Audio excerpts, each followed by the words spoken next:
家好，我是 Lisa。今天我要来跟大家聊聊呢，在非英语系国家的非英语系高中毕业的美国公民回美国读社区大学呢，需不需要考托福？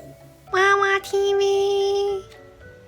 我之前有做过很多关于美国社区大学的影片，多多少少呢都有提到美国公民或者是绿卡呢申请社区大学呢不需要考托福。但最近呢有一位妈妈问我，她的小孩呢是美国公民，但从小在台湾读书，而她听她的朋友说啊，不管你是不是美国公民，只要你在非英语系的高中毕业呢，你回美国读书就是要考托福。所以啊，这位妈妈就很忧虑了，跑来问我，这是真的吗？其实啊，我这样被她一问呢，我也不是很确定，因为我当初拿到绿卡呢是在我申请大学之后，所以我申请大学的那个时候呢，我还没有拿到绿卡，所以我申请的时候呢，我是有考托福的。所以啊，因为我没有这个经验，可以斩钉截铁的告诉大家，美国公民回到美国来读社区大学是不需要考托福的。而且啊，人很奇妙，如果你认为的东西呢是没有被经过证实的话，当别人质疑你的时候，你会很容易怀疑自己的。所以啊，我就发了几封 email 去加州几间社区大学询问这个问题。结果啊，他们给我的回应都是，只要你是美国公民或者是绿卡的话呢，你申请社区大学呢就不需要考托福或者是雅思等等的语言成绩，你只需要按照他们本地人的规定去填资料申请就可以了。所以啊，有了这些证据之后呢，我现在可以大声的跟大家说，美国公民或者是绿卡的朋友们，不管你是什么情况，你申请社区大学呢都不需要考托福。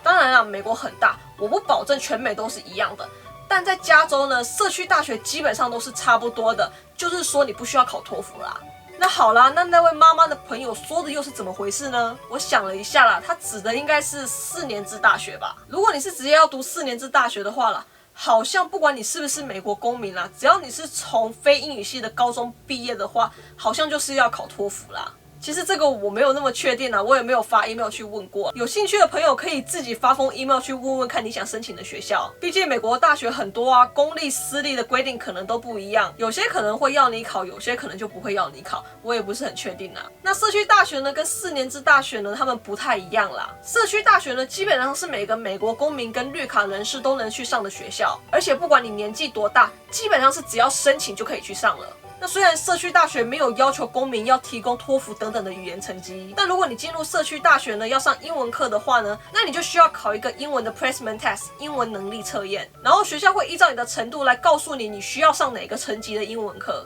就算你是国际学生，你入学的时候呢已经交过托福成绩了，但你入学之后呢，你还是一样要考这个考试的。除非你到社区大学呢不上英文课，而是像那些老人去上一些画画课啊、瑜伽课之类的来打发时间，那你可能就不用考 placement test 了。但如果你是要拿到学位或者是要转学的话呢，英文跟数学呢是必修的，所以到学校之后呢，这2个考试呢基本上是必考的啦。好，那我这样说呢，不知道大家听明白了没有？如果大家还有什么问题的话呢，都欢迎留言或者是私讯我哦。好，那今天的影片就到这里。如果你喜欢的话呢，不要忘记去帮我按赞加分享。还没订阅我的朋友们，也不要忘记去帮我按下订阅，然后记得打开小铃铛哦。另外 ，Lisa 也有 Facebook 跟 Instagram，有兴趣的朋友们也可以去帮我 follow 按赞一下哦。那我们就下次见啦，拜拜。